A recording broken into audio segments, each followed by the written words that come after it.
There's a whole lot of corruption going on in Minnesota, and it's all Tim Walz's fault. And the war of words between he and Donald Trump intensified over the weekend. We're going to give you all the details about that. Boy, did we dodge a bullet there. By the way, let's not forget, Kamala Harris chose Tim Walz over Mark Kelly.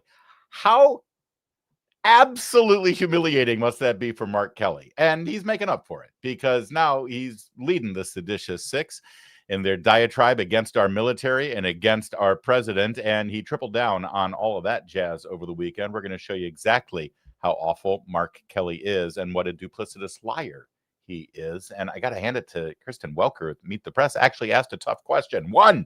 We got one out of her. We'll give you that. Also, a great new documentary out that we want to feature for you about a man who stood up to DEI and the ruining of our Pentagon. He got fired by Biden, and then he got rehired by Trump, and it's a great happy ending. We're going to give you all that and a whole lot more coming up right now. We're back. Oh, my gosh, we're back, and it's great to be back. My name's Larry O'Connor. I want to reintroduce myself. You can call me Larry. Yes, it was a long vacation. It was 2 weeks. Everybody chill out. It was 2 weeks, and Thanksgiving was in the middle of it. But yes, I missed y'all.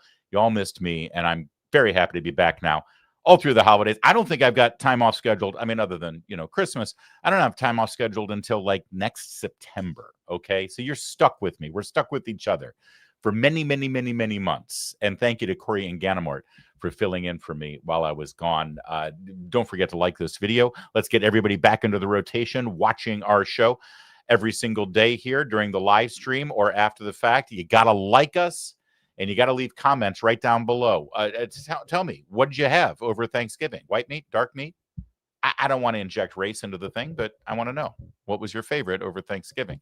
Let me know right down there. Thanks for that. There's a war happening right now. No, it's not the thing with the Venezuelans or anything. It's not Ukraine and Russia. No, it's in your gut, right in your tum-tum. There's a battle between good and bad bacteria, and it's serious. It determines your health and overall quality of life. Do you know that kimchi, that traditional Korean food, has been used for over 2,000 years for its remarkable health benefits? And this relates right down to what's going on in your gut right now. Kimchi 1 from Brightcore Nutrition is the fermented superfood your body needs to arm all the good guys with the right weapons to defeat the bad guys once and for all. All health starts in the gut. So putting the right fermented superfood in your gut improves every aspect of your health. Your heart, your brain, even the quality of your skin and the growth of your hair. Containing over 900 strains of beneficial bacteria in each capsule, Kimchi 1 supports healthy digestion, fortifies your immune system, and helps detoxify your body. Kimchi has also been shown to reduce the risk of obesity and promote smaller waistlines by curbing your appetite and naturally boosting your metabolism. Kimchi 1, it's literally a superfood. Kimchi 1 is all natural, non-GMO, dairy-free, gluten-free, 100% made in the USA. That's why we love them over at Kimchi 1. You can get an exclusive offer right now. Go to mybrightcore.com/Larry. By the way, Meredith and I fight over this stuff. We actually ran out on vacation.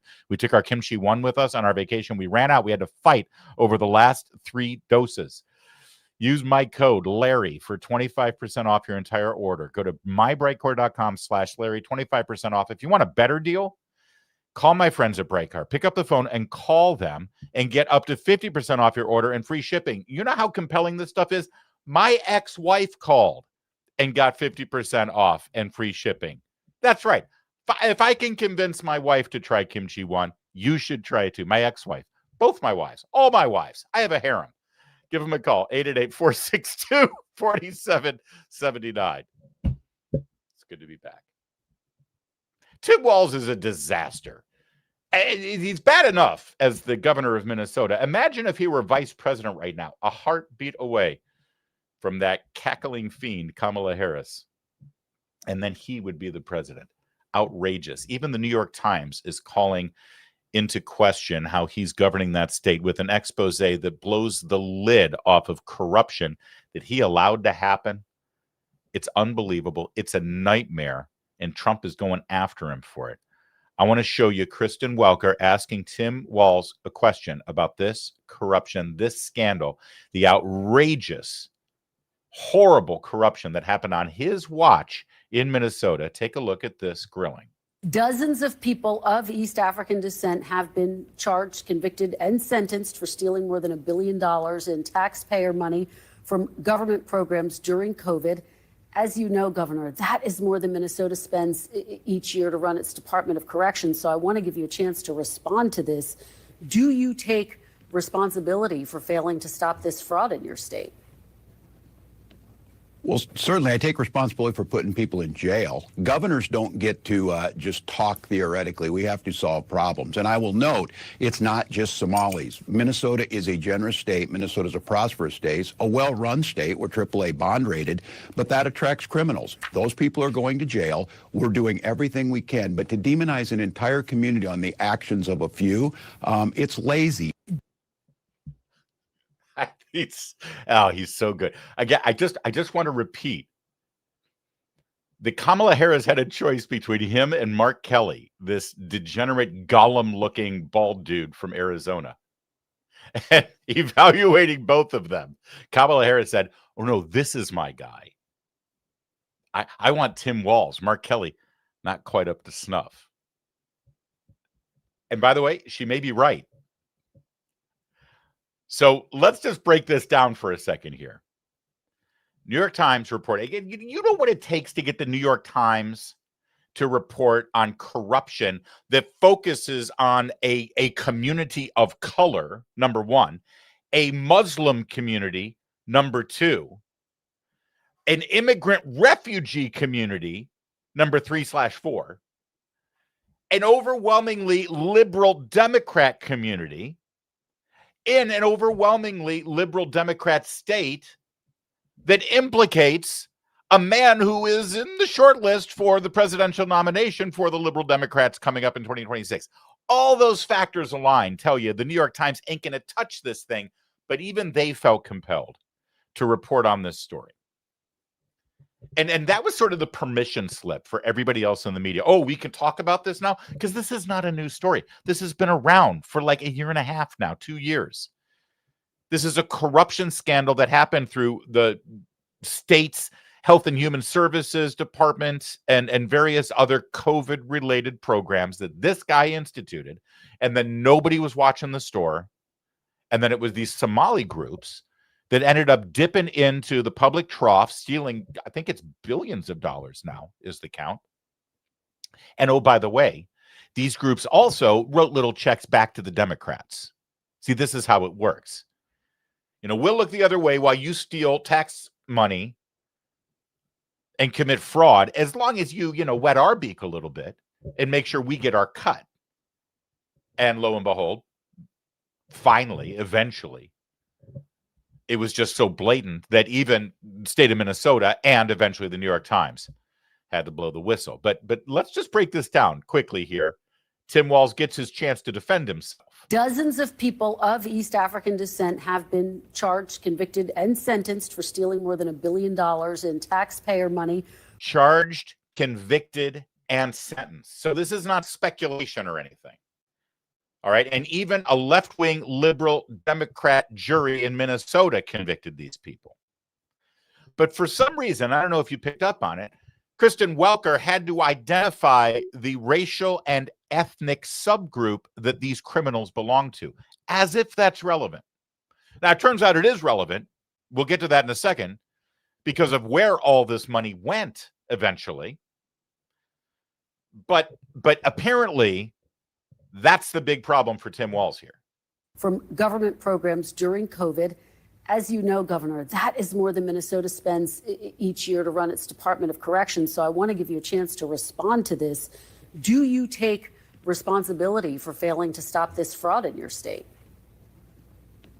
Well, certainly I take responsibility for putting people in jail. Governors don't get to just talk theoretically. We have to solve problems. And I will note, it's not just Somalis. Minnesota is a generous state. Minnesota is a prosperous state. Hey, come on, Kristen. I mean, I love you and all, but I got to correct the record. It wasn't just the Somalis who were robbing us blind. Oh, we get people coming from all over the world to defraud our state system and rob taxpayers blind. Don't just isolate the Somalis. You should see what the Mexicans are doing. Don't even get me started on the Sri Lankans. We're a generous state. We're got Klobuchar. I got another cover from Klobuchar here, also responding to this. The senator from Minnesota, she had two big cuts. But one of them, the one I'm not going to show you, this is the argument. She and Tim Walz, they compared their talking points, and I said, okay, the real story here is that things are so great and so prosperous in Minnesota that we're attracting criminals who rob us blind. Okay, let's go with that. This is an example of Minnesota's great, overwhelming success. It's the Minnesota miracle. Things are just so great here that we're getting robbed blind. So then Trump was asked on Air Force One about his war of words with Tim Walz because he spent his Thanksgiving tweeting about this story in the way Donald Trump tends to tweet. And well, here's how that exchange went. In that same post, you mentioned Tim Walz, and you called him what many Americans do find an offensive word, retarded. Do you stand by that claim of calling Tim Walz retarded? Yeah, I think there's something wrong with him. Absolutely, sure. But you don't think You have a problem with him? You know what? I think there's something wrong with him. Anybody that would do what he did, anybody that would allow those people into a state and pay billions of dollars out to Somalia. We give billions of dollars to Somalia. It's not even a country because it doesn't function like a country. It's got a name, but it doesn't function like a country. Yeah, there's something wrong with Walz. Okay, so I don't know if you picked up on it, but yes, in the midst of President Trump's post on Truth Social and on X, detailing the fraud and corruption that was going on Tim Walz's watch in Minnesota, he called Tim Walz retarded. And apparently, that's the story. Not that billions of dollars in fraud, waste, and abuse is going on Tim Walz's watch. And not that the state was being robbed blind. By the way, a lot of this is federal dollars because this is COVID money. So that means whatever state you're in right now, it's your money, or really your grandchildren's money that hasn't been printed yet, that got stolen by these Somalis. That's not the story. Where the money went and what kind of outrageous anti-American groups the money is funding, not just the Democrats, by the way, here in America. No, I mean foreign groups that hate America. That's not the story. The fact that Keith Ellison, the Democrat Attorney General of Minnesota, looked the other way and didn't do anything, that's not the story. The fact that Tim Walz didn't do anything, that's not the story. The fact that these groups ended up funneling money back into the Democrat coffers and campaign coffers, which certainly makes it look like they were paid off to look the other way, that's not the story. The story is that Trump called Tim Walz retarded. And here's the thing. I grew up in a time when that word was used as a horrible, mean-spirited slur against people with special needs or intellectual disabilities or Down syndrome or other groups. And that was wrong, and that was bad. Thankfully, I think we've reached a point in this country where it's not used in any way to mock people with special needs or people who are on the autism spectrum. I have a child on the autism spectrum. I've never once heard anybody call my son retarded. And it would be obnoxious and disgusting and offensive if they did. But when it's used to insult somebody who should have a normal functioning brain and doesn't have any excuse for behaving in the way that a person like, say, Tim Walz behaves, well, that's not actually an insult or a slur to a person of special needs, unless, of course, your argument is that Tim Walz is, in fact, a special needs governor. And if that's the case, well, then I guess it would be offensive. But otherwise, it's not offensive to anybody with special needs. It's meant to be an insult to somebody who doesn't have that excuse. And that's Tim Walz. But can I just quickly play one more time Donald Trump's nonplussed response to this, where he's pressed by the reporter? And a lot of people find that word offensive. Why did you use it? Watch. Trump doesn't even blink. He doesn't even miss a breath or a beat. Watch. In that same post, you mentioned Tim Walz, and you called him what many Americans do find an offensive word, retarded. Do you stand by that claim of calling Tim Walz retarded? Yeah, I think there's something wrong with him. That's how you do it. That is how you do it. A lot of people find that word offensive. Do you stand back? Yeah, I think there's something wrong with him. I do, in fact, think there's something wrong with him. But I just detailed all of the things about this scandal that are absolutely hair-raising, that should disqualify Tim Walz, first of all, as continuing as governor of Minnesota, let alone being mentioned in the same breath as potentially being the nominee for president next time around. And this woman, Amy Klobuchar, the Democrat senator from Minnesota, also, she should be held accountable for this too. She's a senator from that state. Plenty of reasons why everyone should be outraged about the story. But no, Dana Bash, CNN, it's because he said retarded. I do, before we move on, want to give you a chance to respond to something else that the president said. He said that Congresswoman Ilhan Omar probably came to the U.S. illegally, mocked the hijab that she wears, and he called your governor, quote, retarded. Whoa. I just want to jump in here. Specifically, Dana Bash just skipped over this. He said that Ilhan Omar may have come into the country illegally. Specifically, he pointed out the fact that it appears as though she married her brother. I don't know why Dana Bash decided to leave that out, but I would like to know what Amy Klobuchar has to say about that. And this is another thing that people in the media do. It's like, hey, I asked the question. No, look at the question that she asked. She lumped everything into one. It wasn't about the scandal. It was about Donald Trump, mocked Ilhan Omar's hijab, said that she came into the country illegally, called Tim Walz retarded, da-da-da-da-da. How do you respond? So it gives the person being interviewed, the politician here, the opportunity to pick and choose what she wants to respond to, or just say, yeah, well, all those things, it's Trump, but never actually has to, confront or answer any of the actual legitimate charges that are being made here. Like, for instance, there's plenty of evidence that Ilhan Omar married her brother and lied on immigration forms. Do you have a response to that? Have you asked her about that? This is your congresswoman, right? Nope.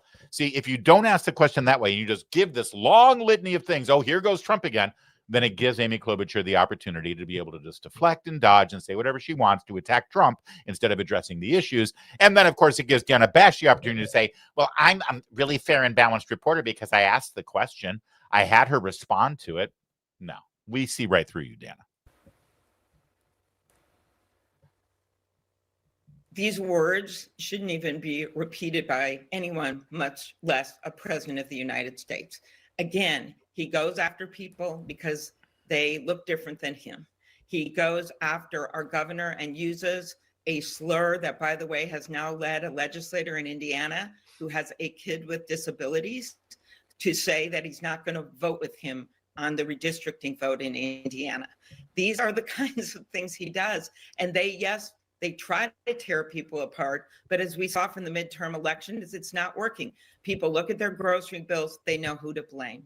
They don't want to see the chaos. They don't want to see the corruption. They mourn for the loss of this National Guard member, but they do not believe you should use it to turn away 24 million people who are already in this country, who are naturalized citizens. There you go. You see, and then she's able to just sort of spin around and she's being able to attack Trump and blah, blah, blah, blah, blah, blah, and never actually answer any of the charges and then make it about Afghan refugees and we're mourning the loss of National Guard. Give me a break.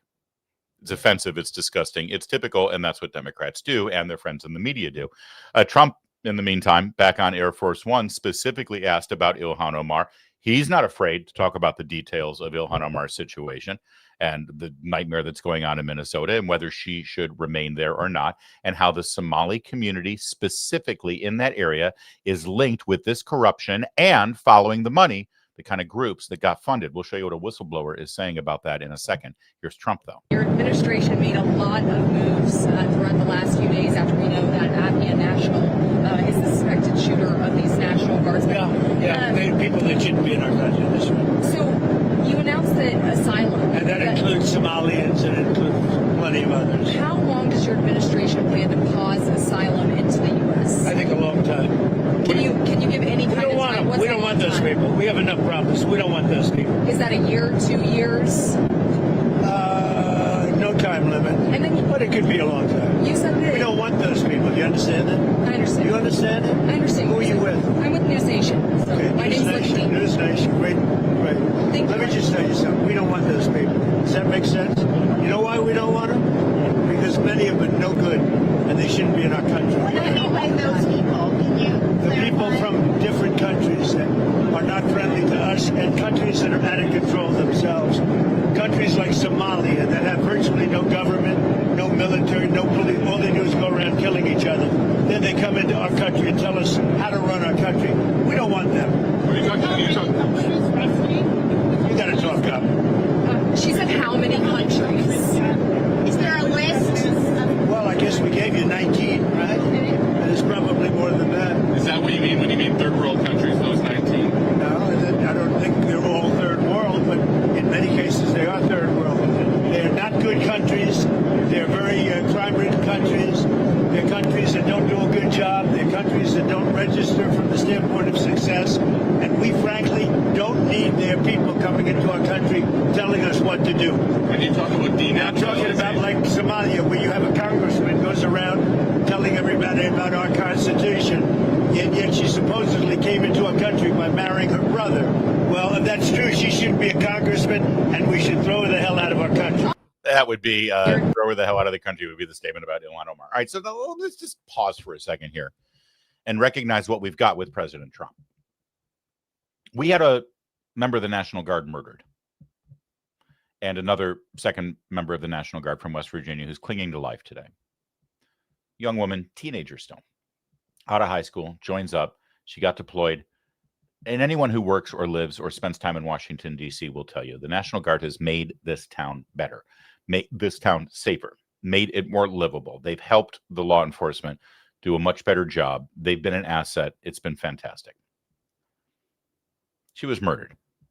She was murdered just days after Alyssa Slotkin, the former CIA operative who's now in the U.S. Senate for the state of Michigan, said on national television that she feared, she believed, she predicted, she said that it was inevitable that one of these National Guardsmen would freak out and turn their gun on innocent American citizens. This National Guardswoman and her compatriot, who is now clinging to life, this National Guardswoman who was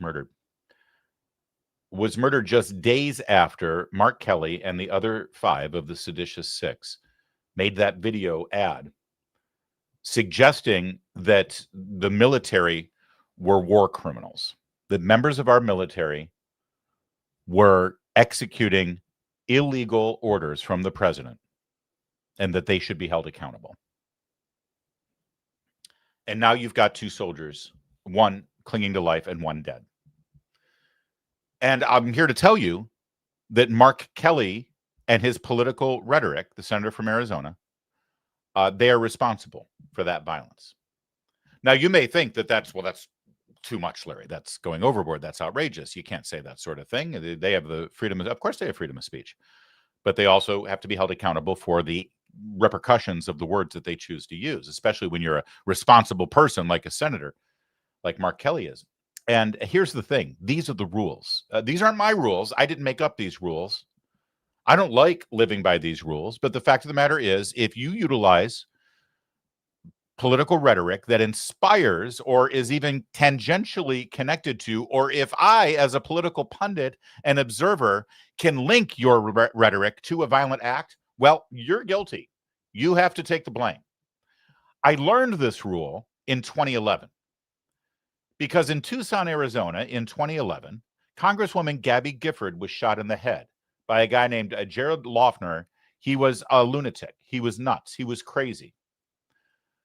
But the media, the Democrats, and Mark Kelly, who happened to be married to Gabby Giffords, still is, decided to assign blame for that murder. Not to the lunatic, not to the crazy man.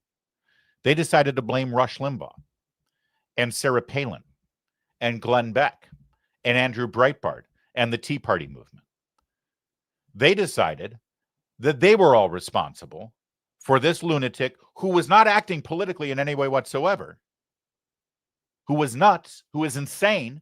There's never been any political motive assigned to this in any way whatsoever in any legal forum. But they decided to make hay out of it. Do you remember this? I remember this vividly.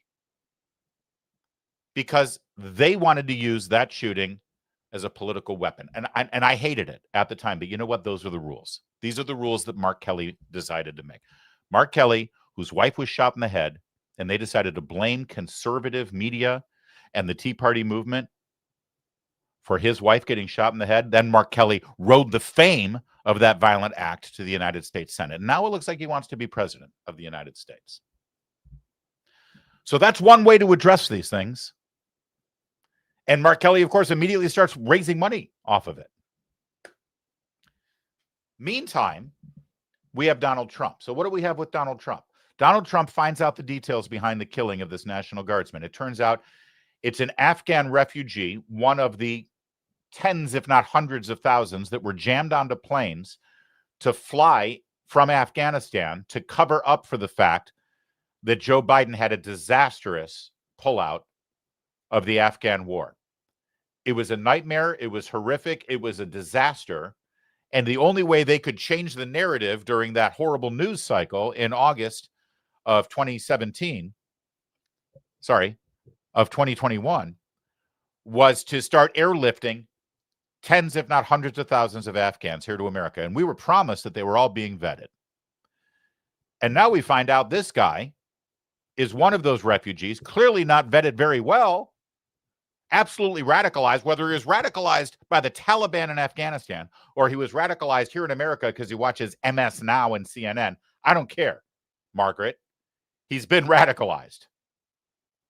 And so then he decides to drive cross country and murder these National Guardsmen in Washington, D.C. Here's what I say. We've got a president now who looks at those facts and says, well, we don't want these people here. But every single one of them who was brought here, who told us, who the Biden administration told us they had vetted, we're going to assume they haven't been vetted. Every single one of them has to be scrutinized. Every single one of them has to be reevaluated.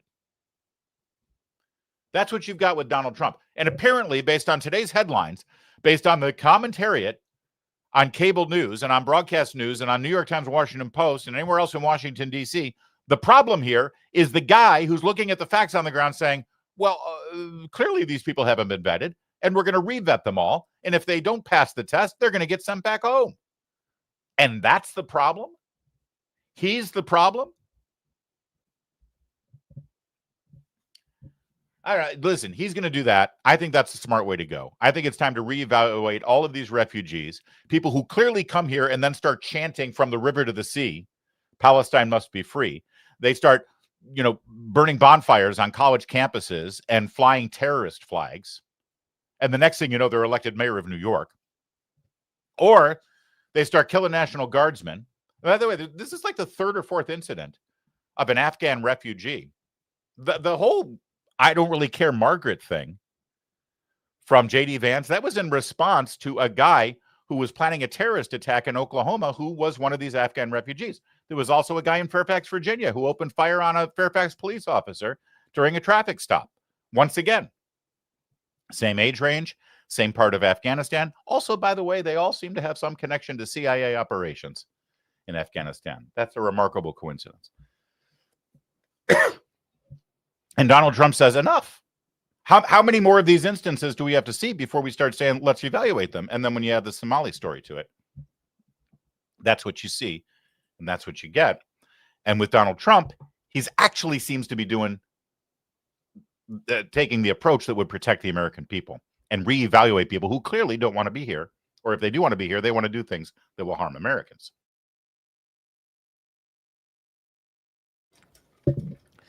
But now let's get to the details of this story from the New York Times very quickly. Here's the headline.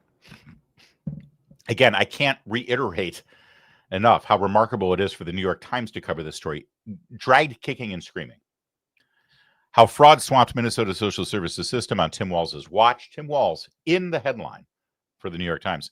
Prosecutors say members of the Somali diaspora, a group with growing political power, were largely responsible. President Trump has drawn national attention to the scandal amid his crackdown on immigration. I know it's Trump's fault.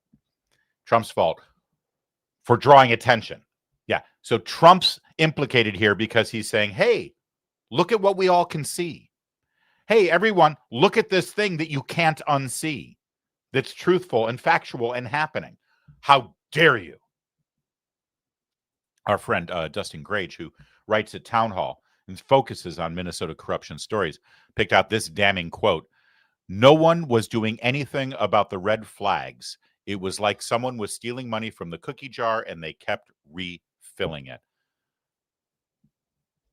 That's Tim Walz and Keith Ellison's Minnesota. And that's all in the New York Times column. By the way, this group on X, it's an anonymous account called Minnesota Department of Human Service Employees. They claim to have the whistleblowers on this story that have told the New York Times what's going on. Take a look. Tim Walz is 100% responsible for massive fraud in Minnesota. We let Tim Walz know of fraud early on, hoping for a partnership in stopping fraud, but no, we got the opposite response. Tim Walz systematically retaliated against whistleblowers using monitoring, threats, repression, and did his best to discredit fraud reports. Well, of course, I mean, he's got a political career to maintain. We can't let the truth about the fraud going on his watch to get in the way of him becoming president. Instead of partnership, we got the full weight of retaliation by Tim Walz, certain DFL members. That's the Democrat Party of Minnesota. They're called the DFL. That's the Democrat Farm Labor Party, I believe is how it's called. And an indifferent mainstream media. It's scary, isolating, and left us wondering who we can turn to. In addition to retaliating against whistleblowers, Tim Walz disempowered the Office of Legislative Auditor, allowing agencies to disregard their audit findings and guidance. Media and politicians supporting Tim Walz or the DFL agenda attack whistleblowers who were trying to raise red flags on fraudulent activities. This is a cascade of systemic failures leading up to Tim Walz. Agency leaders appointed by Tim Walz willfully disregarded rules and laws to keep fraud reports quiet, even to the extent of threatening families or whistleblowers. These same leaders are not qualified for their jobs, instead getting leadership jobs via Tim Walz's friendship, so state government were left floundering. DFL lawmakers refused to acknowledge fraud and deflected any serious conversation to stop fraud. Biased mainstream media such as WCCO and NPR, that's Minnesota's version of National Public Radio, showed absolutely no interest in covering fraud happening in our own state. Programs, especially in behavioral health and disability services, were built without any guardrails against fraud, all in an attempt to extract more funding from legislature and federal government. As staff, we firsthand witnessed and observed fraud happening, yet we were shut down, reassigned, and told to be quiet, sometimes more. Leadership did not want to appear to discriminate against certain communities and were unwilling to take action such as stopping fraud that would have an adverse impact on their image. To date, no single agency leader has been held accountable for their role, whether it's Shreen Gandhi, Jess Gael, these are Minnesota politicians. It's a structure created and maintained by Tim Walz, who has created an environment of interrelated agencies and institutions, including the media, that help foster fraud through retaliation and turning a blind eye in exchange for political gain in the form of high-power agency leadership, jobs, or other perks. And they go on and on. And then finally, they point this out. You hear the references continue to go to the Somali community, which is incredibly politically powerful, as you know, as you've seen in Minnesota. Nobody wants to touch them. And you look at this entire scheme that was set up by Tim Walz, as detailed by these whistleblowers, and what it appears to be is that he set up purposely this structure in federal government and state government cooperation during COVID and other health services that would funnel money fraudulently to these Somali organizations, and then a good portion of that money would go back to fund the campaign coffers of Democrats and members of the DFL to just keep the cycle going. And then, of course, as long as those DFL members won office in Minnesota, well, they wouldn't appoint investigators or prosecutors or cops who would actually look at the fraud. You see how it works? But then there's this. As unbelievable as this sounds, Minnesota taxpayers have been a significant funder of overseas conflicts and terrorism sponsorship groups. That's right. We became aware that Minnesota Department of Homeland Security funds were being defrauded and remitted overseas, roughly in 2014 through the Child Care Assistance Program. These overseas recipients were primarily based in Somalia, but we are aware that some funds were likely directed to groups such as ISIS via recruitment activities at various community colleges in Minnesota. Unfortunately, recruiters were targeting young adults who were impressionable and vulnerable. Millions of taxpayer dollars were subsequently funneled out of our state. As Minnesotans, Our state certainly doesn't benefit from taxpayer dollars going overseas, let alone to conflict-affected regions. And ultimately, it's the most vulnerable Minnesotans who lose out and never get the help they need, perpetuating the disparities and generational harm. And that's the other thing. When you look at a state like Minnesota or California, New York, the ones that have these giant benefit programs that are supposed to help the poor and the needy and the disadvantaged and all of it. And do you ever notice how there's never enough money and how it never actually helps poverty? And these groups continue to be impoverished and they continue to go hungry. And then the Democrats come back and they say, well, we need more money and we need more funding. We need to keep doing this. This is what they do. And if you actually are poor and impoverished in these states and you think that the government's going to take care of you, well, no, because there's so much fraud in these programs purposely built into the program, you end up not getting any assistance. You end up not getting any help. Because as Ronald Reagan used to say, the federal government is not the solution to problems like this. It is the problem. And so if you actually do live in Minnesota and you actually do vote for politicians who raise your taxes under the false premise that it's going to help the needy, or in California, where you keep voting for Democrats and say, yeah, I'm going to solve the homeless problem. I'm going to solve the homeless problem. And it turns out all the money that goes to the homeless problem don't actually go to the homeless people or solve the homeless problem. It goes to real estate developers who end up building condos for the homeless. But it doesn't solve the problem.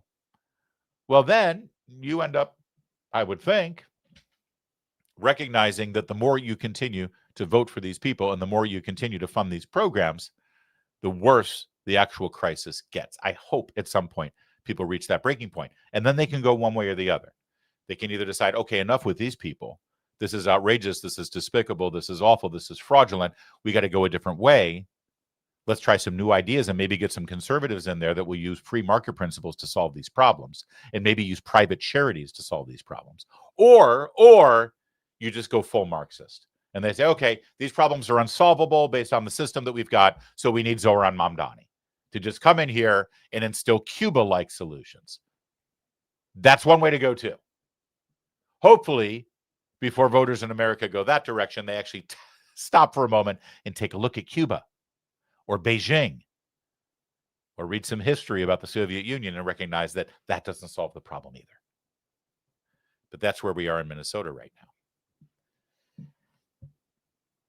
And hopefully America will make the right choice. But either way, Tim Walz continues to push back on Donald Trump. Donald Trump would much rather just deport everybody that's in Minnesota. And either way, well, we're back and rolling here in American politics, and I couldn't be happier. All right. I'm sure you've noticed that a lot of them have to do with health. And I want to make sure that you realize I care about your health, and I want to make sure that you are healthy and that you live a long time. That's what I try to do with my health. But that doesn't mean you don't actually, enjoy life. No, you can eat healthy and be healthy and still, well, for instance, have a great steak on the grill. Like that grill. Look at me grilling a beautiful New York strip on a Solaire grill.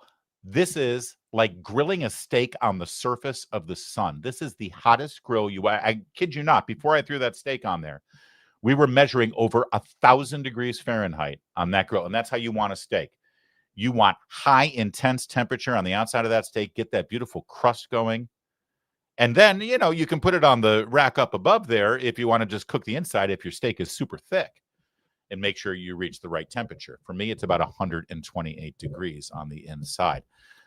It's the greatest grill you're ever going to have. Go to besthotgrill.com. I met the owner while I was out. I don't even have this grill yet. I actually traveled to California. That's me at the place where they make the grills, grilling my steak. Rhett Rasmussen, he's a Navy grad. He went to the Naval Academy. He's an entrepreneur, a patriot. And all of these grills are made in the United States, in Whittier, California. They're doing something right now that they rarely do. They've offered a special sale on these Solaire infrared grills. Right now through December 5th, they're offering 25% off on these grills. These things do not go on sale, so I'm so thrilled to be able to tell you about it. This is 25% off the Solaire Anywhere and Solaire Everywhere portable infrared grills. They're perfect for a college student, tailgaters, boaters, RVers, picnickers, foodies like me, or whatever your desire. You want to have good grilled food. You deserve the best. So through December 5th, when you purchase a 27-inch or larger Solaire infrared grill, you're going to receive a free stainless steel griddle and a quality USA made cover to protect that investment. That's up to a $750 value. So go ahead and get to besthotgrill.com, besthotgrill.com, besthotgrill.com. You're going to be very happy. Look, there I am eating the steak. It's a good steak. Oh, there's EJ, my son, in the background. It's a good steak.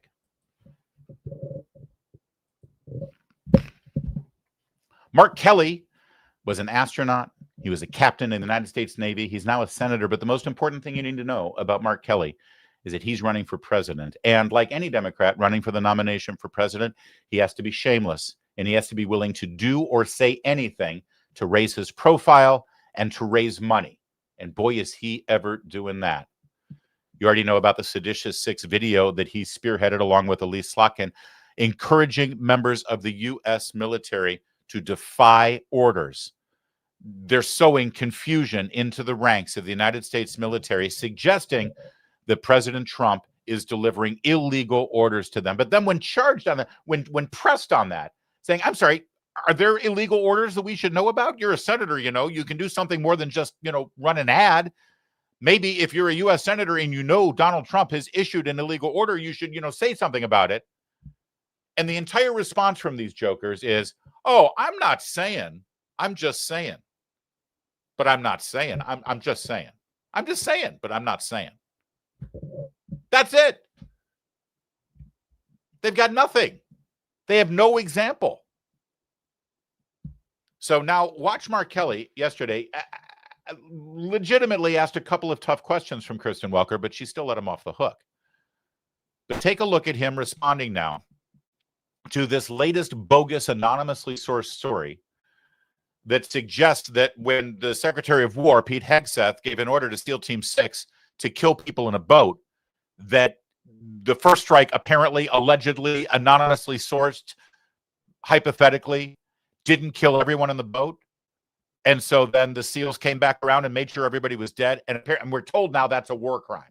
Although it's not a war crime. I'm not saying, I'm just saying. So here's Mark Kelly talking about that. About the legality of what they are being asked to do. So I want to put the question to you. If you were still in uniform, if you received an order to strike suspected drug boats overseas and kill everybody on board, would you refuse that order in real time? All right. So now that is a great question. In fact, that's the only question here. Everybody else in the media, they're dancing around. They're acting like idiots. All right. Mark Kelly is out there saying, hey, everybody, you have to refuse an illegal order. You should not follow an illegal order. Okay, everybody in the military, make it. And they put this slick ad together, sending that message. And then, of course, all of us is looking around saying, so are there illegal orders being issued here? And then everyone's like, I'm not saying there's illegal orders. I'm just saying you need to follow only legal orders and you should not follow illegal orders. Okay, but are there illegal orders? No, I'm not saying that. So, by the way, before we go further with this segment about Mark Kelly, since we have Senator Mark Kelly of Arizona here and we're scrutinizing what he had to say, I just want to say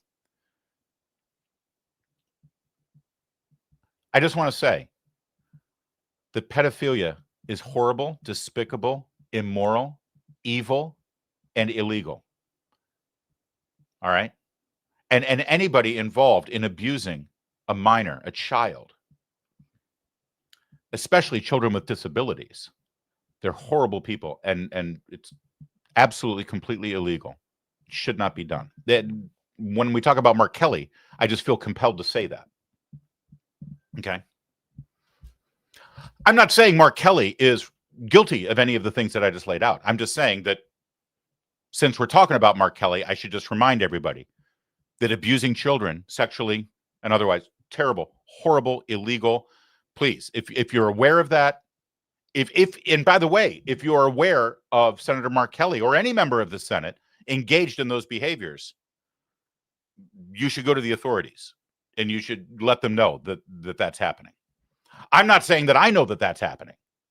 I'm just saying that if, in fact, it is happening and Mark Kelly is responsible for any of those things, and I'm not saying that he is, well, you should be compelled to blow the whistle on them and make sure that the proper authorities are told about it. All right?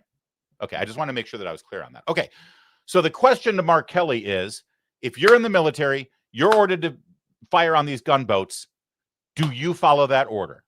Or is that an illegal order? This should be a very simple yes or no. Do you think you got a simple yes or no from Mark Kelly? No, you didn't. Let me start by saying I've sunk 2 boats, 2 ships. I sunk an OSA 2 missile patrol boat in Kuwait Harbor. I sunk a Polnokny troop carrier in the Persian Gulf during the first Gulf War. Never once did I question whether those orders were legal or illegal. People can tell the difference, should be able to tell the difference between something that is unlawful and something that is lawful. And if I was ever given an unlawful order, I would refuse. If you have time, you can certainly go to the judge, advocate generals, the lawyers, and have a discussion about it. If you don't have time, you just say simply, I'm not going to do that. That's against the law. It puts a lot of burden on the troops to make a decision in real time. But it's a tremendous amount of burden on officers in the military, but that is their responsibility. And they can figure out, a reasonable person can tell something that is legal and something that is illegal. So would you? All right, so let me just say something here real fast, because I know a lot of officers in the military, actually. I've got family members who are officers in the military. They learn this. They learn this like in their first few weeks of either officer candidate school or ROTC, NROTC, or one of the military academies. They learn this really early on. They learn about lawful orders and unlawful orders. Did you hear? Kelly just said, well, I would not follow an unlawful order, but I would know what a legal order is and what an illegal order is, and I wouldn't follow it. Okay, cool. Glad we're clear on that. So why the hell did you put out the ad? They claim that this was a message they were trying to send to the military. Well, it wasn't isolated just to the military. This ad was not about the military. And it wasn't about officers. It wasn't about enlisted. It wasn't about people who were in the military. It was about you. They wanted you to think that Trump is guilty of illegal orders and commands in our ranks. They want you to think that Trump and Hegseth are delivering illegal orders to our military and making our military commit war crimes. It had nothing to do with people in the military. He just said, yeah, I know what illegal and illegal orders. Why are you that much smarter, Gollum? Are you that much smarter than everybody else in the military right now? Do you have some sort of gift from high above? Are you anointed that you know what a legal or illegal order is and you're able to follow or not follow based on what you know? No, they all got the same training. They all know what a legal or an illegal order is. But Smeagol over here has decided that he wants to stir up some shit. I hit the wrong button. I'm out of practice. Smeagol over here decides he wants to stir up some God, where's my button? There it is. By planting the seed with the American people that Trump is guilty of war crimes. So now Kristen Welker follows up and says, okay, yeah, fine. The question is, would you follow this order? Answer the question. Refuse these specific orders to strike drug boats if you were still in uniform? Well, the difference between the initial strike and what is being reported, as a second strike, and those things are different. I think this. Okay, number one, I'm sorry for interrupting so much. No, the ad was put out before anyone knew about this whole idea of a second strike. That there were survivors from the initial strike, and the order was to make sure that everybody was eliminated so they killed the other people. Again, that's an anonymously sourced story from Natasha Bertrand, the same woman who brought you the 51 intelligence experts that said the Hunter Biden laptop story was Russian disinformation. All right? That's the source of this story. It's anonymous. It's probably bullshit, okay? But sure, hypothetically, even if it's not. I'm sorry if you don't like the fact that our military kills people and our military is commanded to kill people. But in this case in particular, where everybody is claiming that this is a violation of the Geneva Conventions, these are narco-terrorists. They didn't sign on to the Geneva Conventions. They're unlawful combatants. They're not part of a military structure. They're not wearing uniforms. None of those rules apply, number one. And number two, I'm sorry if this hurts your feelings, but SEAL Team 6 kills people. It's their job. And they were ordered to kill people in this boat, and they killed the people in that boat. And this ass decides that it's more important to raise money for his political campaigns and raise his profile because Gavin Newsom's getting a little too much love right now. And so now he's throwing SEAL Team 6 under the bus. So the question is, would you follow this order? And he says, well, you know, there's the first strike and the second strike. They're two very different things. He put out the ad before we even knew there was a second strike. So he was already calling into question whether these orders were lawful orders or not. Does he ever get around to answering the question, though? It's like, okay, fine. You want to split hairs? You want to say that the first order, that's one thing, but now the second order to go back, if there's any survivors, you're ordered to go back and kill the survivors. Okay, then would you follow that order, Captain Kelly? This administration has tied themselves in knots. The explanations that we have received on how this is all legal. And I was saying weeks ago, my concern is with the service members, that we're gonna put these individuals in a really, really tough decision, in a tough place. And, you know, they may find out, you know, down the road that they did something that is illegal. It is not fair to them. That's why we need presidents and Secretary of Defense who understand the Constitution, who understand the rule of law, and have more respect for the Constitution and the country and service members than the whims of a president. Let me tell you something about how much Democrats respect the Constitution. Democrats dishonorably discharged members of SEAL Team 6 because they refused to stick a shot in their arm during the pandemic.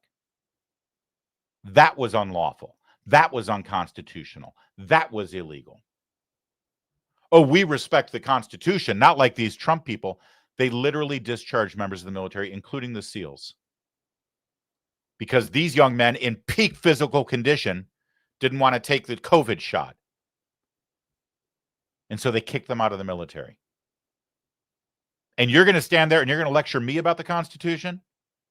You're going to lecture the rest of us about the Constitution? But I want to make sure that you all recognize what happened here. It's a very subtle but very important pivot that Kelly, representing the seditious 6, have done here. Because up until now, they've been saying, don't follow unlawful orders. Don't follow them. That order that you just got, it could be illegal. You might want to check with the JAG. You might want to check whether you might want to just sit this one out.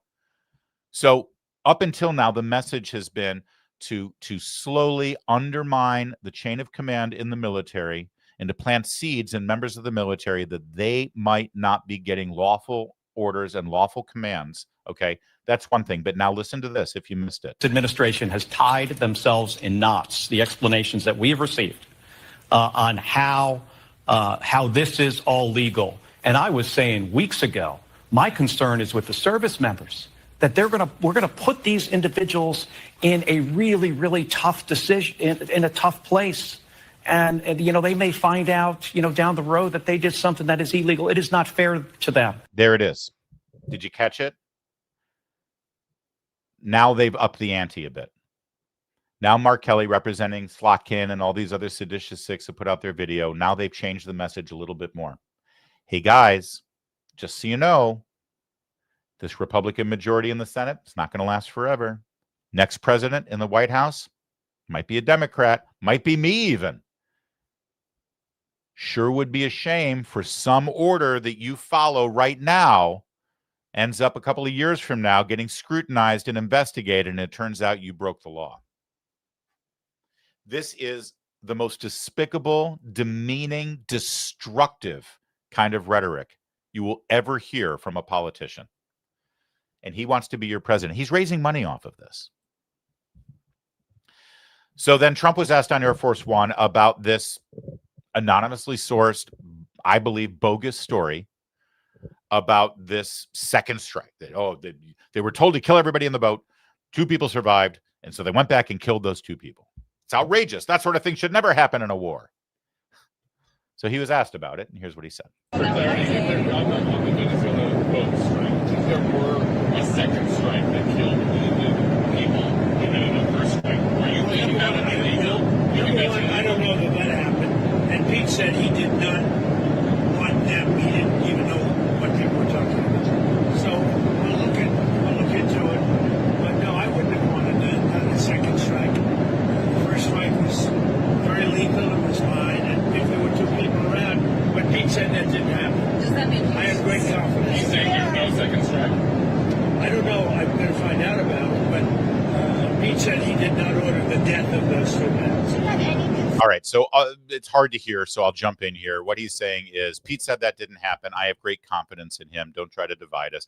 Let me just say, it's December 1st now. 1 year ago, go back and look at search on the platform you're watching this show on. 1 year ago, December 1st of 2024, during the transition after the election, they told us Pete Hegseth wouldn't even get his confirmation hearing. They were telling us that he was going to have to withdraw his name from consideration on his own and fall on his sword because he was such a disaster nominee for Secretary of War. And back then it was Secretary of Defense. They've been telling me, these people in the media and people in Washington, D.C. have been trying to drive a wedge between Donald Trump and Pete Hegseth since the moment he was nominated. And they've been telling me that Pete Hegseth has been dead man walking for a year now. Remember? Oh, he won't even get a confirmation hearing. He'll be gone by Christmas. He'll be gone by Inauguration Day. Well, okay, he'll get his confirmation hearing, but he won't make it out of committee. Well, okay, he made it out of committee, but he won't get the floor vote. Oh, okay, well, he'll be Secretary of Defense, but he'll be gone by Easter. Over and over and over again. And Trump's not having any of it. And this is just more of the same pile-on that we've been seeing, you and I have been witnessing for a year now. And it's typical, and we should be used to it. And then let me just be clear here, because it can't be overstated. Every single time these Democrats are pressed saying, be specific. What illegal order are you referring to?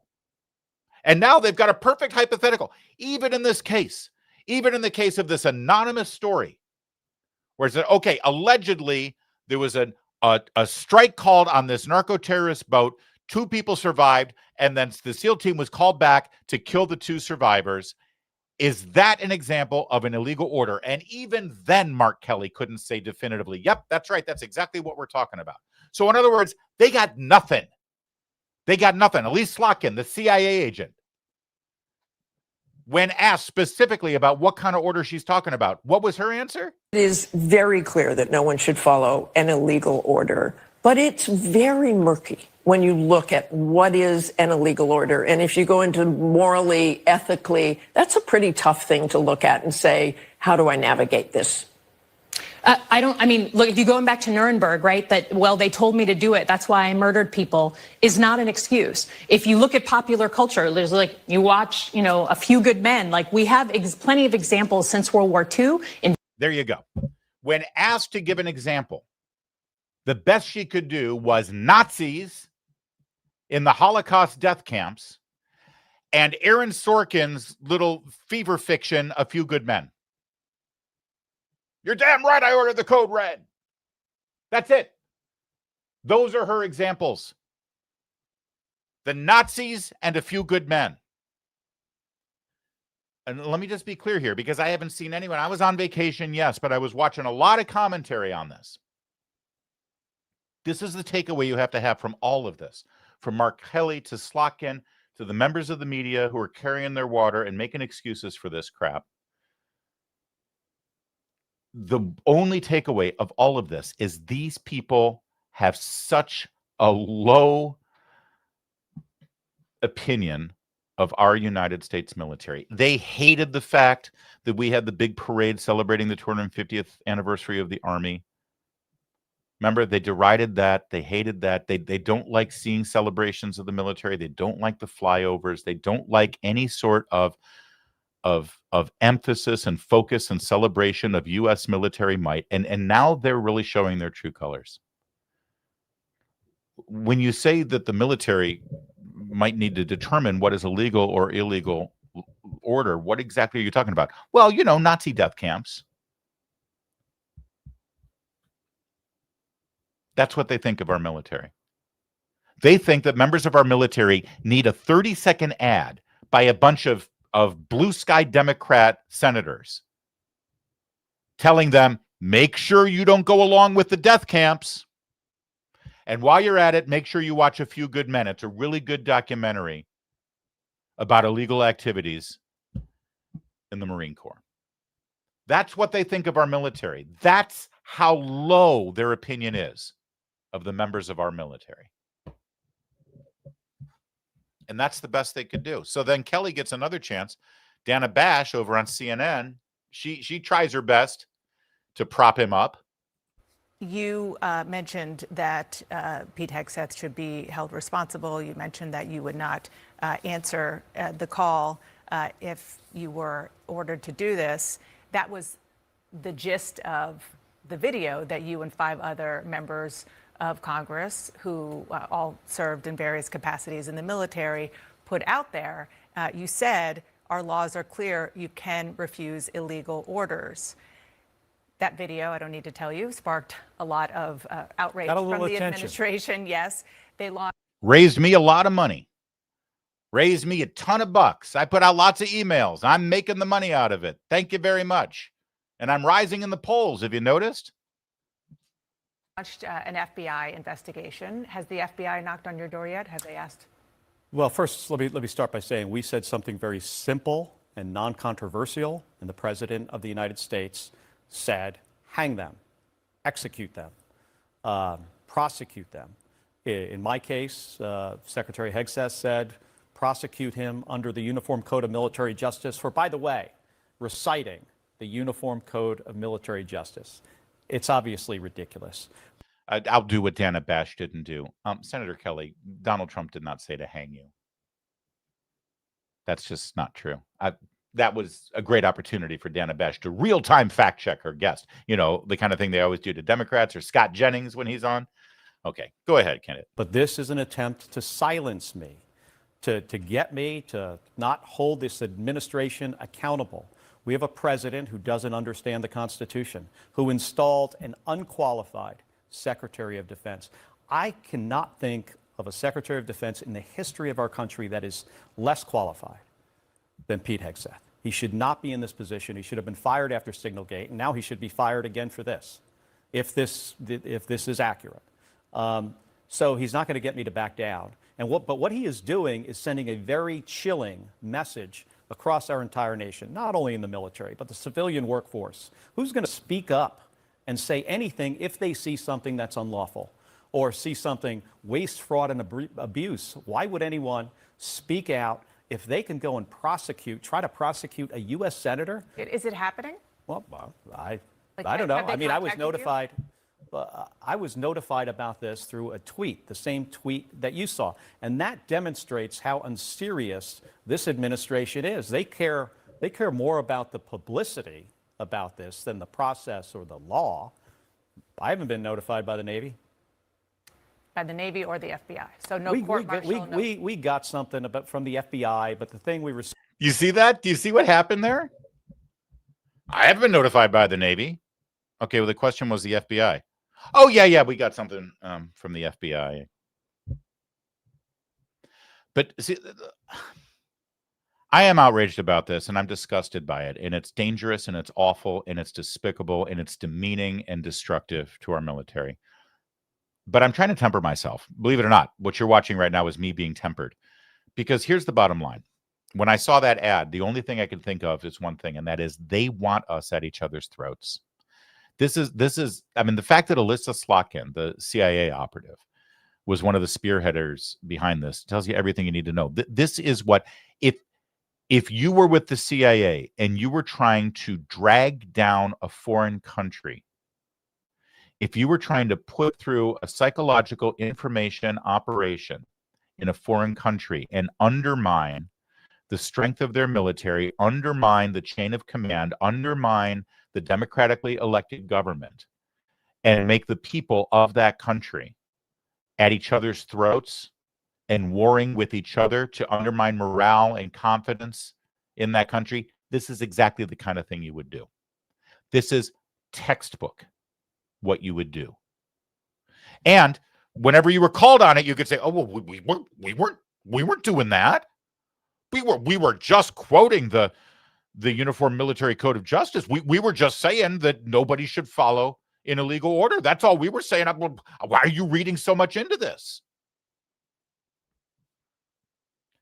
These people who are now so concerned about some potential ambiguous, maybe it's from a few good men, maybe it's Nuremberg, who knows, illegal order executed by this commander-in-chief and this secretary of war. These are the exact same people who said nothing when Joe Biden and Mark Milley and Lloyd Austin ordered a drone strike on an innocent Afghan family heading to a wedding, killing that family.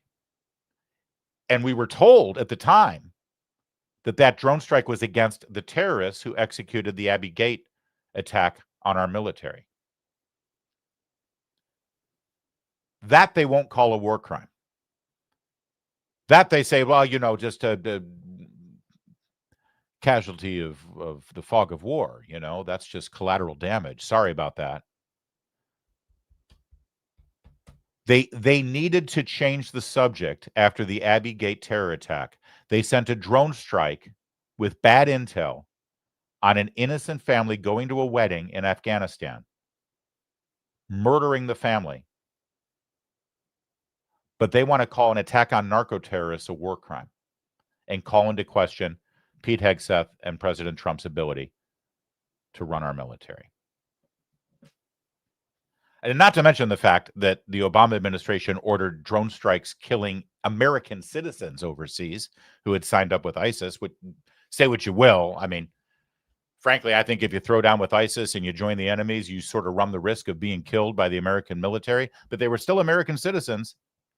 And Obama knew that it was an American citizen and ordered the murder, not the apprehension, not the arrest, not the trial.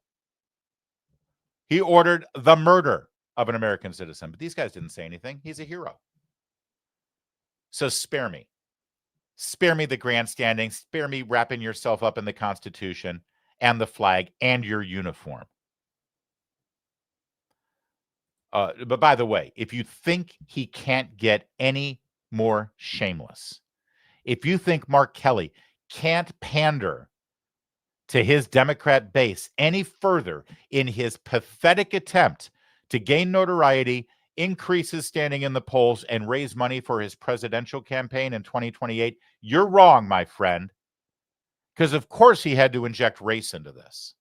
When I heard the secretary say that they're going to pause immigration from third world countries, I mean, I take that as a message that they don't want brown people coming to the United States. And I find that disturbing. We are a country that has always welcomed individuals that are struggling, that are fleeing famine and violence. And it would be a fundamental change to the fabric of our nation to change that. There you go. Yes, when we found out that the murderer of the National Guardsman in Washington, D.C. was a refugee who sought asylum and got allowed into this country without any kind of vetting, when we found out that and we decided we wanted to put a pause on all that vetting and all those asylum seekers and all the refugees, the answer from Mark Kelly's perspective is that we just don't want black and brown people here. Add that to the fundraising email, Mark. That's great. Good for you, Gollum. I'm excited for you. I'm excited that you're doing well. I'm excited that you're raising money. And I'm really excited that we've got more ahead of us here in terms of our daily conversation about Mark Kelly, because we haven't spent enough focus on him, and we will. Oh, I promise you we will. Hey, guys, there's a lot of politicians that should be getting coal in their stockings, like the guy we just talked about this Christmas. But Birch Gold thinks as a smart planner, you deserve silver. That's right. We want you to have silver in your stocking. That's why for every $5,000 you purchase between now and December 22nd, Birch Gold's going to send you an ounce of silver, which is up over 60% this year, by the way. Smart people diversify and have a hedge. With the rate cuts from the Fed in 2026, the dollar will be worth less. And what happens if the AI bubble bursts like everyone's predicting? Well, You want to diversify. Let Birch Gold Group help you convert an existing IRA or 401k into a tax-sheltered IRA in physical gold. And for every $5,000 you buy, you'll get an ounce of silver for your stocking or for your kid's stocking. What a great way to teach them about saving smartly. Text my name, Larry, to 989898. Claim your eligibility for this offer. Again, text Larry to the number 989898 today, because Birch Gold's free silver with qualifying purchase promotion ends on December 22nd. Text Larry, 989898. Do it today. Well, we're officially in the holiday season now, right? Thanksgiving's behind us. We're heading toward Christmas and New Year's. That means movies, right? But who goes to the movies anymore? Maybe to see some of the big spectacles. But I want to tell you about a movie that you can see right now exactly where you're sitting. You can either buy the DVD or you can stream it at Salem Now. It's fantastic. Take a look at the trailer. Colonel Matthew Lohmeyer. Matthew Lohmeyer. This is not just anybody we're talking about that served the military. We were starting to be divided by political discourse. Inclusion and equality are what's important. That's how we'll win our nation's wars. When you take the oath, you sign up to defend your country against its enemies, both foreign and domestic. The Marxist revolutionary cause is a domestic threat. And so I chose to speak up about it. There it is, call sign Courage, the Matt Lohmeyer story. And joining us right now to discuss this project and this incredible story is the producer of the film, R.J. Moeller. Mr. Moeller, thanks for joining us, and congratulations on this film. It's an important story, to say the least. Yeah, thanks, Larry. Thanks for having me. Yeah, it's one of those things that when you set out to make a film and you get excited about a story, and in the documentary space, you start heading one direction, and life, God, Donald Trump, and others send you in a very different direction. Yeah. And for people who don't follow the news very closely, although our audience does, let's just tell the punchline first, and then we can build back to it. The Matt Lohmeyer story ends with Mr. Lohmeyer, well, getting vindicated in a pretty impressive way. What's his job right now? So he is currently the Undersecretary of the Air Force. He got sworn in this summer, and he is helping run our military. And it's one of those things where I keep telling all my friends, this is why you vote for better leaders, is you get better people like Matt Lohmeyer helping run your military. There you go. So now you know the happy ending already, but that's fine. You should know that going in, because it makes this story that much more compelling. Now let's go to 3 years ago, because Mr. Lohmeyer was facing a very different future. He was, yes. He was one of the top-ranked lieutenant colonels in the Air Force. And when President Trump, in his first term, stood up the Space Force, he was one of the first recruits to come over to that. And he was leading a command at Buckley Air Force Base. Obviously, the events of 2020 transpire, COVID, George Floyd, the election. We don't need to relitigate all of that. We're all very aware of it. But Lieutenant Colonel Lohmeyer at the time was at Buckley Air Force Base in Colorado. And everything that many of us have experienced in boardrooms, schoolrooms, dinner tables, all of the DEI stuff started, flooding in to his command, and his subordinates were coming to him saying, Lieutenant Colonel Lohmeyer, the base is being torn apart. We're at each other's throats. We're having all these seminars. We're being told, skin color matters more than lethality when it comes to the military. So Lieutenant Colonel Lohmeyer stood up, filed a report, and just said, I'm not comfortable. The base isn't being run the way it should be, with all the DEI consultants, the trans activism, all the stuff, again, that we're aware of. So they made an example of him, and they took away his command. They took away his pension. The Biden administration said we can't have guys like this popping their head up out of that foxhole that our soldiers have to be in as they're trying to keep our country safe. And they ran him out on a rail. And we heard his story, got to meet Matt personally, and just kind of fell in love with him and his courage. And we just set out to tell a little story of what it looks like to be in the workplace that just happens to be a very high profile workplace and a very important one in the military, where you stand up and say, no, thanks. I'm not going to be a part of this. Much like Jordan Peterson did when he set the world on fire many years ago by just saying, no, thank you. I'm not going to be a part of this thing. And that's where we picked up his story and ran with it from there. That's amazing. And by the way, the irony that this is now released and available for people to watch at salemnow.com, while we've got certain lawmakers, senators, congressmen actively telling people in the military to question authority, to question commands, suggesting that orders coming from this commander in chief could be illegal. And if they carry out those orders, then maybe they'll have to answer for those orders once Democrats are in charge. The fact that they did this to this guy at the time, I'm sure the irony is not lost on you. No, it's not. And Matt, Undersecretary Lohmeyer, it's weird when your buddy now has to be called the Honorable Matt Lohmeyer. That's a problem in your presence. But he is an honorable man. And no, none of this is lost on us.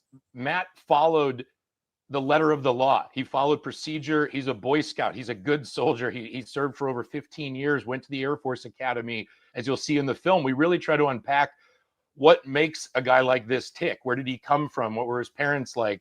So yeah, the journey is really him preparing to go and testify before Congress. And we take him across the country as he revisits the people that inspired him, the moments that set up this very important crossroads in his life where he had a decision to make. Do I just do what a lot of us do, which is put our heads down and say, please, sir, can I have another, when we're being told, we're racist, we're homophobic, whatever the terms might be.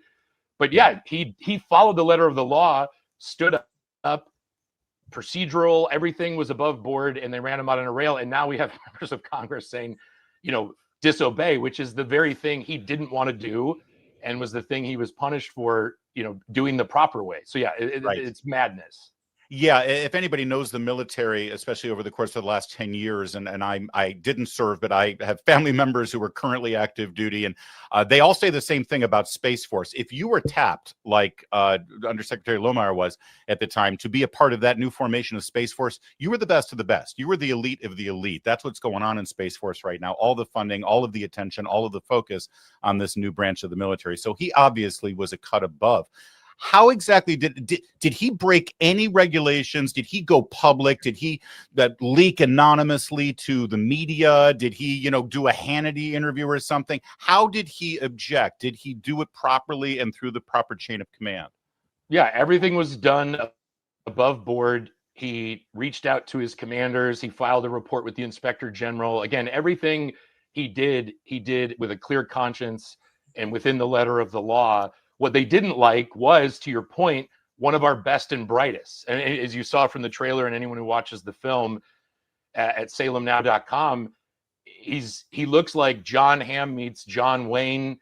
He's ruggedly handsome. He's fit. He's smart. He speaks multiple languages. Again, he's served nearing his pension, amount of time. So to the left, to the Biden administration, to the bureaucrats, that's one of the biggest things I really discovered as we made this film. We all talk about bureaucracy. We talk about the DMV. We poke fun at stuff. But all that stuff is real. And it's not just the deep state, as we might term it. It's a bunch of nerds in offices somewhere that don't like the agenda of someone and realize this handsome, athletic, accomplished, best of the best poked his head out. And we're going to, like the whack-a-mole, we're going to whack it down and make an example of him. Well, that's the key here. They wanted to make an example of him. It's to send a message to all the other great guys and gals in the military who know better. And they want to send the message, keep your mouth shut, salute smartly, charge up the hill, because this is our military now. But then something changed. I want to talk about this journey you had as a filmmaker, RJ, because I think it's fascinating. You started covering this in the middle of the Biden administration when the story came down. You didn't know how 2024 was going to go. You didn't know how this story ended. So tell me what you were able to capture on film in real time as history unfolded before your eyes. Well, again, as a filmmaker, and we had a great director, his name's Marshall Lee. Marshall was part of the team that made What is a Woman and Am I a Racist? I was part of the team that made No Safe Spaces with Adam Carolla and Dennis Prager a few years back. So we look, as a filmmaker, you're trying to find stuff that motivates you, but you also think there's an audience for. And as we started to dive into Matt's story and get to know his family, and again, what kind of made this guy tick, someone in Congress, Representative Grothman, reached out and said, I want you to come tell your story. And we said, oh, great, this is the journey now we're going to go on. We're going to take him from where he was living way out in the Pacific Northwest, across the country. We're going to go back home.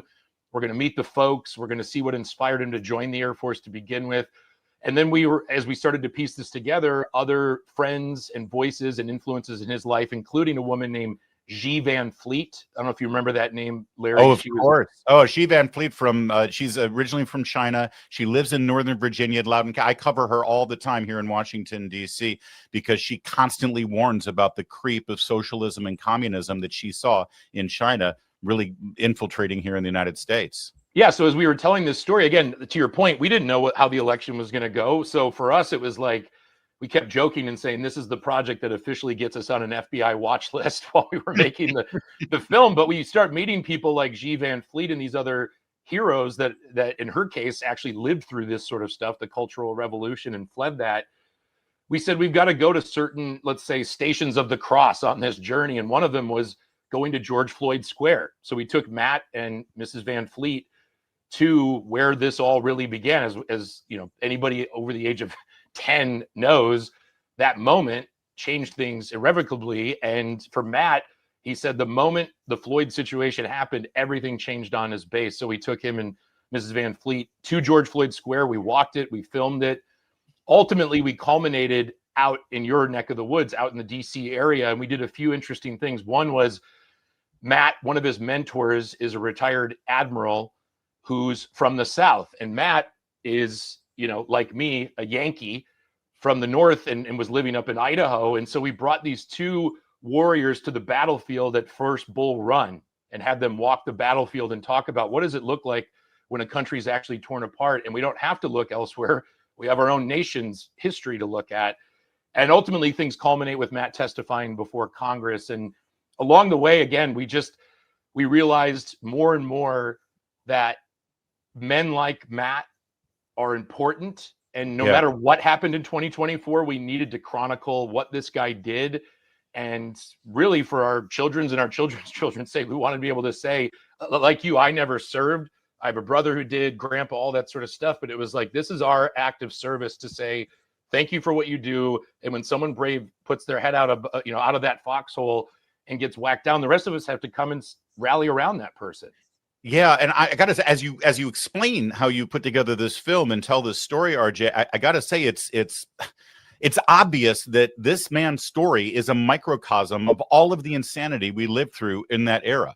He represents all of it, from Floyd to COVID to transgender policies to all the DEI to everything that didn't make any logical sense or really ran against the grain of what we know as Americans is supposed to be what the American dream's about with regard to,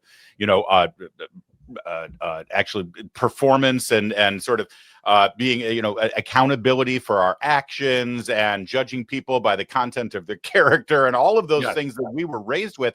It's him. He represents all of that. And you said something that I want to go back to. He didn't speak out for himself. He didn't speak out to defend himself or to elevate himself. It was because he was hearing it from his guys. He was being a good leader. He was speaking out on behalf of those beneath him, below him in his ranks, that were confused and were, uneasy with the way the military was being managed because they weren't a cohesive unit. That's what you want from a leader. Yeah, I mean, Matt said, and we heard this time and time again, everyone we talked with who was either, we had actually a few people that are active duty speak to us, and we had to kind of blur their faces and names and protect their identity. But most of the people were like Matt, veterans, many of whom were saying, I don't want to send my kids into this military if this is the way things are going, because the military they came up with in the different branches of service, people didn't really talk politics. That's the thing we heard time and time again. Not until the last 5 to 6 years did this stuff become sort of a litmus test where you started to pit people against each other, where in the military, it needs to be that band of brothers and sisters. You need to have each other's backs. Regardless of your background, you're here. You need to focus on lethality. You need to get the job done. And it was the left that injected politics into all of this stuff. No one, Matt and all these people who did anything, who pushed back, weren't looking for any of this. It came looking for them. Matt happened to be one of the most high-profile people that said, again, enough is enough. No thanks. Not going to be a part of it. And certainly we're seeing the reversal. Hopefully it's not temporary, of those concerns that so many had about their military. We heard from so many parents and grandparents who generationally they had all served, and then they were telling this next generation, teenagers, now you don't want any part of this military. Well, now we're seeing it reverse. We're seeing incredible numbers right now, but it's only as strong, sadly, it appears, as the next election, right? That's the real concern here. I mean, that's the thing. And you know, one of the thing that impressed me most about Undersecretary Lohmeyer when we first met him is his true heart, just as a man, as a Christian, as a husband, as a father, as an American, is how do we find a way to move past this? How do we find a way to forgive each other, to repent, to reconcile, and not in some sort of Pollyannish, you know, we are the world, let's buy the world a Coke sort of thing, but like, what does it look like to actually have healing as a nation? And his whole contention, and I agree with it wholeheartedly, is it's got to start with us as individuals. You know, again, not to keep citing Jordan Peterson, but the whole clean your room thing, right? What can I do personally?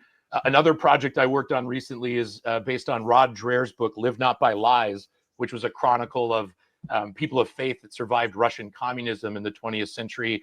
And it's just funny that I moved to LA many years ago to be a comedy writer, and I've spent the last 4 years of my life telling stories about communism, Marxism, DEI, some very heavy stuff.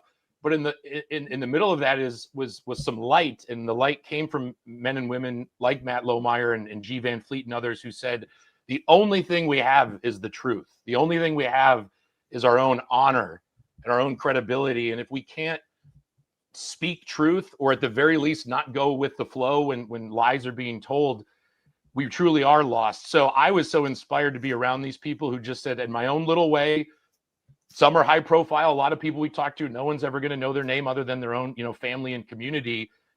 They said something, they did something, they were willing to fall on that sword, because yes, we are constantly one election away. That's the other thing, is like, we, as the film was being made and this thing was being rolled out, we didn't know he was going to be undersecretary. We didn't know the election was going to happen. Yeah. And then a lot of people we had talked with and worked with were like, great, President Trump won, Matt's going in, like, mission accomplished. And you say, well, yeah, certainly on one level we should celebrate that. But the left's not going away. It took half a century or more for them to do their long march through the institutions. We now need men like Matt Lohmeyer to lead the march the other 50 years backwards. That's right. We got a long way to go. And that's why this film's so important, that parents should be getting it and watching it with their children, so they not only understand how bad things got, but the kind of courage that it takes to stand up and say, no more, not me, not for the people around me, and not for the country that I love. Because whether it's the military, or whether a corporation you're working with, or an organization you're associated with, or even a school you're going to, you need to be that guy, that gal that stands up and says, not on my watch. That's why this story is so important. And I want to wrap things up here, if I could, RJ, to sort of talk about the importance of telling this story through the medium of film and through the narrative. This is a documentary, but we were talking, our paths crossed. We both come from the entertainment business from Southern California, and we know the importance, the power of storytelling. It's one thing to write a really important article or an essay about this, or even a book, but you chose the medium of film to be able to tell this narrative and to extract emotion from people as they see it. Why is that so important? And why do we conservatives need to support these projects so that we can continue to move the ball down the field when it comes to the culture? No, absolutely. Yeah, I spent many years of my life in Los Angeles writing screenplays, taking meetings. I still, from time to time, dabble in that. But really, for me, like, I love based on a true story, intellectual property, whether that's a book, an article, or in Matt's case, his life and in real time happening. You know, film, obviously, we live in the digital age and YouTube and all these different formats. To me, the medium might change, but the importance of telling an impactful story and doing it in a beautiful way, doing it with excellence, doing it with integrity, finding ways to connect with audiences, that is part of that long march through the institutions that the left did. And even though someone might say, okay, we don't all go to the theaters on Friday night like we did in the 90s or 80s, fine. That's why we've partnered with Salem now. We want people to be able to hear about this story, click on a button, sit with their family, sit with their kids, as you mentioned, and watch this, because this is what inspires. Podcasts are amazing, YouTube, all these different mediums are at our disposal, and we're utilizing all of them to tell Matt's story. but there is still something quite unlike being able to sit for 90 minutes, a couple of hours, be transported, whether that is unscripted or scripted. And for me personally, those are the kind of things that had the biggest impact on my development. I'm 42 years old, and I still think about the movies I saw when I was 10, 15, 25, reference them, whether, again, it was a documentary, something like the Ken Burns stories that he's told. And even though we share different politics, those things leave a lasting impact. And so that's right. Yeah, we love films, we love great stories, and it doesn't hurt when you have a leading man in the case of Matt Lohmeyer, who looks like he could be, next to Brad Pitt on the silver screen. Call Sign Courage is the film, and I highly recommend it. Go to salemnow.com. Don't give Ariana Grande your money for the holidays. She's got enough money. She doesn't need it. It's fine. It's fine. You can catch that one later when it's streaming. Go see Call Sign Courage right now. salemnow.com. RJ, great stuff. And don't forget, you got to call him Undersecretary, Your Excellency, Grand Poobah, whatever. Don't call him that. Whatever you do, you get in big trouble. No, I have been scolded by that, so I will. The Honorable Undersecretary Matt Lohmeyer. Thank you so much, Larry, and thanks everyone. Go check out the film. That's salemnow.com. Go check it out right now. Call Sign Courage. Hey guys, I love grilling food. I love eating healthy, and grilling is the healthiest way you can eat. Use less oil. Everybody knows that. And you can grill chicken, fish, vegetables, steak, though. It's all about steak, isn't it? And I found the best steak grill you're ever gonna see. It's called besthotgrill.com. It's a Solaire infrared grill. Go to besthotgrill.com. You'll see me there when you go to the website. It's the best grill you're ever gonna have. I seared this steak right here, this New York strip, and it's like 2 inches thick, man. It was 1,000 degrees Fahrenheit when I stuck that baby on the grill. It was perfect. You want to sear the outside of the steak and get that nice crust going, and then keep the inside. I like around 128 degrees, like a very rarish, medium rare. Right now, between now and December 5th, they're offering 25% off the Solaire Anywhere and Solaire Everywhere portable infrared grills. These are perfect for college students, tailgaters, boaters, RVers, picnickers, foodies. You want this grill. It's going to change your life. You deserve the best. Also, through December 5th, when you purchase a 27-inch or larger Solaire infrared grill, you'll receive a free stainless steel griddle and a Quality USA made cover to protect your investment. That's a $650 value. That griddle, I mean, yes, you get your steaks on the grill, right? But you can also grill. You can make eggs. You can make pancakes, smash burgers, fajitas, even a pizza on a free professional style griddle. Go to besthotgrill.com. Learn more about USA-made Solaire infrared grills and their Black Friday, Cyber Monday sale.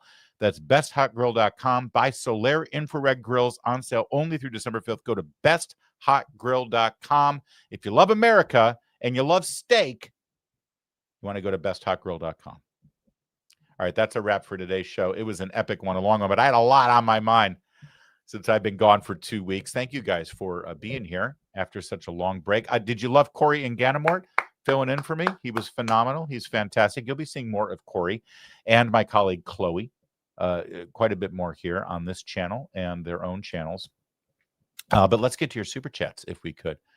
And you can tell me how much you missed me. Hey, it's Stumby. Wait a second. He's got a new screen name. Stumby 1073. You're cool. Thank you for the $2 super chat, Stumby. Bell State alum, $10 super chat. Thanks, Jeff. Welcome back, Larry. Glad you're back. And please let the record show I did not make the happy ending joke. The record, in fact, does reflect that. Thank you very much. Appreciate that. God's best friend, GBF. Everybody's got a new screen name. What happened while I was gone? Did YouTube do something that everyone had to get a new screen name? What happened? GBF with £2 super chat. Ilhan Omar to free Casa. Well, she's already dressed for it. Thank you, GBF. JD 33772 $2 super chat. So glad you're back and looking and sounding refreshed. Thank you. Do I sound refreshed? I'm actually a little congested, but that helps keep the voice resonant. But thank you. Yes, I am feeling refreshed. I got a lot of sleep while I was gone. Thank you, Jeff. It's Jeff Depew, isn't it? Yes, I was just about to remind you. Well done. What's going on with everybody's screen names? I don't know. Everyone's is presenting that way. So everyone's handle is showing different now. Maybe that's something. GBF, £5 super chat. Mark Milley promised his Chinese counterpart that he would not attack China if Trump would tell him to. Yeah. But Trump and Hegseth are the problem. They're the ones that are issuing illegal orders. Thank you, GBF, for the reminder. Also, £2 super chat. 7 October happened because of traitors like this one. Which one? Probably Mark Kelly. Mark Kelly, yeah. James Venot, $10 super chat. Thank you for that $10 super chat. Thank you, Larry, for your show every day. The entire pedocrat hypocrite party is going to collapse by the end of this term. Well, I sure hope so. I sure hope so. They are in free fall. They're actually this desperate crap that we're seeing from them right now. I was expecting this closer to the midterms or certainly closer to the next presidential election, but they are pulling the ripcord early. Colleen Daly, $10 super chat. Love your insightful analysis of the Democrats. Thank you, Colleen. Well, I've lived with these SOBs for many years, and I've been very nice to them. Actually, I've been too nice over the years. I'm done being nice, not after the way they're behaving. Crystal with a $5 super chat. Thank you for your show, Larry. Love your sarcasm and humor. Keep up the great work. Welcome back, and God bless. Much love. Thank you. That's very kind of you. Sarcastic? Am I sarcastic, Kevin? Me? You know, you're coy. Am I? Coy sounds kind of... It's not the most masculine description of a guy, is it? You did grow up in the theater business. Kelly should be recalled and charged under UCMJ. I interviewed Joe DeGenova this morning on my radio show in D.C., and he is demanding it. My only has that, listen, legally and in terms of the appropriate actions for our chain of command and for morale in our troops, Kelly should be made an example of. He can be recalled as a retired officer, and he should face that justice. The only hesitation I have is that you make him a martyr. You make him a martyr, and maybe that's a good thing. Maybe that elevates him so that there's a nice war between him and Gavin Newsom for the nomination. But I worry politically that it actually helps him in the long run, because Democrats actually will dig it. But you're not wrong, Jeff. Thank you for that. LG Fitness 1. That's wild, learning these alter egos of everybody with a $1.99 super chat. To reach your 10 super chat goal, it's Lou Gunn. I know it is, Lou. Thank you for that, and I appreciate that. John Shearer, $10 super chat. $2.50 per asshole. Did I say asshole 4 times? Well, I think it's when you accidentally turned off your camera and that couldn't find the censor That was button. a great moment in Larry Broadcast. I couldn't remember which button. So first I did that thinking it was the beep. And then I did thinking it was the beep, but that was just a mute button. And then I found it's not good. GBF, £2 super chat. If you're not an AutoPen, your order is illegal. So only the AutoPen orders are legal. Yeah, that's the new normal from the Dems. Thank you, GBF. Thank you for the over 10 super chats, which is sort of an unofficial goal of ours every day. And thanks for watching. We'll be back tomorrow. Like I said, not taking any. When are we taking time off again? Christmas? We'll take a couple of days for the birthday of our Lord and Savior. And then, but seriously, no vacation from me. My next vacation is August 27th. Mark it down now. Maybe August 26th. But this is what I do. And if you look at last year, that's what I did last year. Although actually that's not true, because my daughter got married. That changed things. But generally speaking, I take no vacation from New Year's Day all the way through the end of summer. And then I take a vacation right at the end of summer. And then I take a vacation right around the holidays, which is what I just took. So I appreciate everybody's patience. I am back from my vacation now. Won't be leaving again until the end of summer. We'll see you tomorrow, same time, same place. In the meantime, my name is Larry. Buy yourself one of these grills. I can't tell you enough how great these grills are. My name is Larry O'Connor. You can call me Larry.